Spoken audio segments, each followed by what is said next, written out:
So hello सारे एमती चेना बड़े मैंने आशा कर समस्त भल थे मुझे तो बहुत भल अच्छे मत जीवन ना किसी जिन सहज मिले तो बहुत तरह का मत गुड़ा तो धरला पर मत मिले सो या मुझे पार्क को बग पार्क यहाँ कहती से मो फर्स्ट जान नी जो आम रोला ओडार जड़े जाते कहते तुम कहीं सब एका रोच घर भितर जाओ जाओ जाओ सो या मुझे फर्स्ट टाइम जाइली तार माने एंट्रांस फेरिक पलि आसली सेकेंड टाइम ये जाइए बग park means APJ Abdul Kalam park जोटा कि से सम पाखे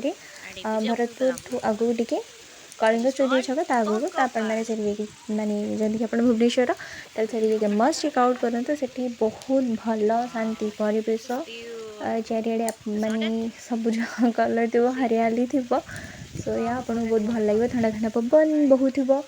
आठी जो फवारे हेरिका लगी था आठी माने कोणार्क विषय ओडिशा विषय बहुत भल भल जिनस कहते भल भल कथा कहती सो या आपको से माने देखा कथा समस्त जाती जोग हरिका करती एक्सरसाइज करती माने रनिंग भी करती जॉगिंग भी करती so yeah thank you for watching bye bye take care and stay tuned आपण लास्ट टाइम देखु माने माने मो भल गोटे शूट कर वीडियोटे आपन से देखिए जातु रही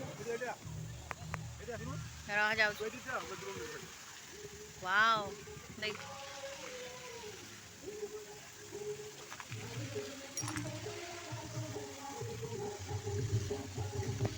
क्लियर दिखाने में फोन में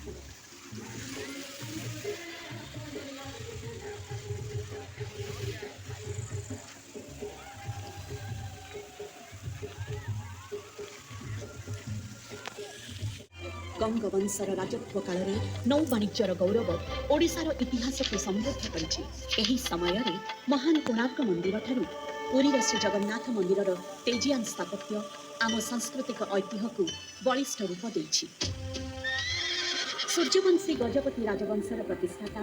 अपराजेय कपिलेन्द्र देवଙ୍କ राजत्व कालर सेही स्वर्णाभ जुगरे ओडिशार अस्मिता और ऐतिह्य अतुलनीय उच्चतार ओडिया भाषा द्वारा गौरवान्वित होइछि ओडिशार इतिहास।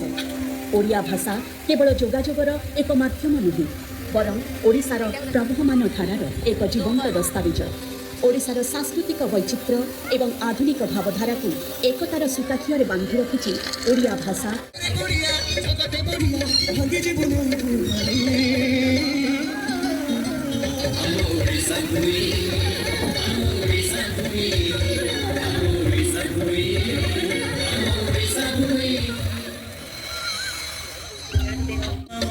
परंपरा भिन्न संस्कृति